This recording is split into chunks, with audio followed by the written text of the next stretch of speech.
Hey Canucks fans, the Vancouver Canucks have doubled up on the Edmonton Oilers 6-3 in Edmonton. First game of their 6-game road trip. Starts off with a win, and for the first time since the nice guy Clay meme was born, last Tuesday, the Canucks have won a game. So here's what I liked, here's what I didn't like, and here's one other thing. So much to like about this game. The quick start, that Höglander goal, the quick start, 31 seconds in, Canucks are up 1-0. And then those goals are followed quickly by goals by Rathbone, Hamonic, and Harluk. So 10 minutes into the first period, Mikko Koskinen is gone. 4 goals on 4 shots for the Vancouver Canucks. Do I feel bad for Koskinen? No, I don't think he's the best goalie ever, and he's a professional. He can handle it. But yeah, it was a bad look on him for sure. And for fun, I went to the Edmonton Oilers Twitter account just to see what people were saying. And it made me both happy and sad. Happy that they were making fun of their own guys. Sad that they were saying it's even more embarrassing because the Canucks are so bad. But it's okay. We will take it. A great start for the Canucks. Started off with Niels Höglander scoring 31 seconds into the game.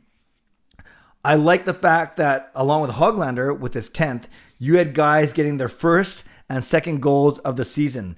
Rathbone with his first goal of the season and his first career NHL goal in only his second game. You had Travis Hamonic getting his first goal of the season. You had Tyler Gravac getting his first goal of the season. And you had Jace Harluk getting his second goal of the season. So between those 4 guys, you take out Höglander, you take out Boeser, who had his 20th goal of the season. Höglander 10, Boeser 20. There's 30 goals there. But then the other 4 guys, Rathbone, Hamonic, and Gravac with their first, and Harluk with their second. That's only 5 goals between the other 4 goal scorers. So I think it's safe to say that was secondary scoring. So it was great to have Rathbone, Hamonic, Harluk, and Gravac all score. And I'm just so happy for all of them, especially for Jack Rathbone scoring in only his second career game. Brock Boeser, excellent game for him, a goal and assist. And with his goal, he now has 20 goals on the season. C-Edits, one of my favorite YouTube subscribers, reminded me that I actually predicted Brock Boeser to have 20 goals at the start of the season. So good. That's one prediction that I did get right. Thank you, C-Edits. I appreciate you. And yes, Brock Boeser with his 20th of the season.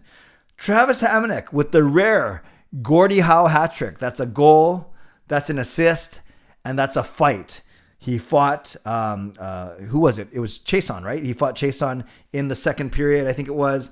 And then he had a goal and an assist as well. And that gives you your Gordie Howe hat trick, the second of his career, which is pretty impressive in his own right. So that was good. I can't believe I've gone 3 minutes without talking about Thatcher Demko. Demko making 39 saves on 42 shots. So an excellent game from him. Looked solid, looked really, really good. And a great game by Demko. Now, you look at it, not almost every, but a majority of the Canucks factored in the scoring today. In fact, the only skaters that didn't have points today were VC, Horvat, McEwen, Boyd, and Lynn. So 5 forwards. So what's that? 7 of the 12 forwards had points. I had to do some quick math on the fly there. So 7 of the 12 forwards had points.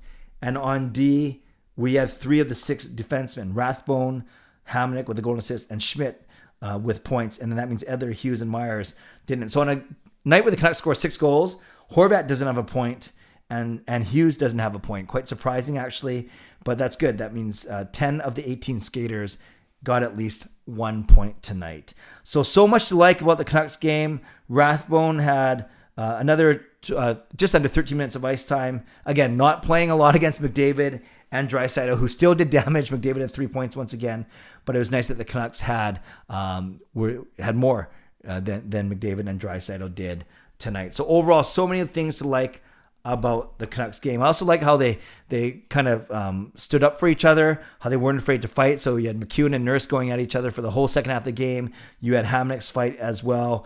And then Canucks also had 12 block shots, which was really, really good.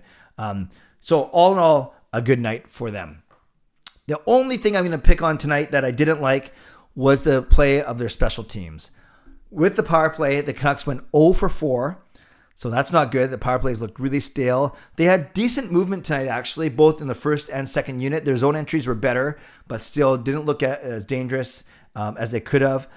So 0 for 4. And then on the penalty kill, Edmonton scored 2 of their 5 on 2 of their 5 power plays. So the Canucks only went 3 for 5. So they went 0% on their power play, and they only went 60% on the penalty kill. If you guys have been watching my vlogs for a long time, you know that's you combine those together, you add up power play and penalty kill percentages, and you come up with the Clay special team stat, the CST, and that is CSTS, I guess, Clay special teams stat, and that's a CSTS of only 60%. Obviously, you want to be over 100% to be good on special teams. So maybe that's the only thing that I didn't like. The shot differential doesn't bug me. That it looks bad on paper, 42-27, but you certainly wouldn't say that Edmonton controlled the play where the Canucks didn't have to control the play after being up by 4, just 7. Actually, it was 12 and a half minutes in. So I gave Koskinen, I shortchanged him by 2.5 minutes.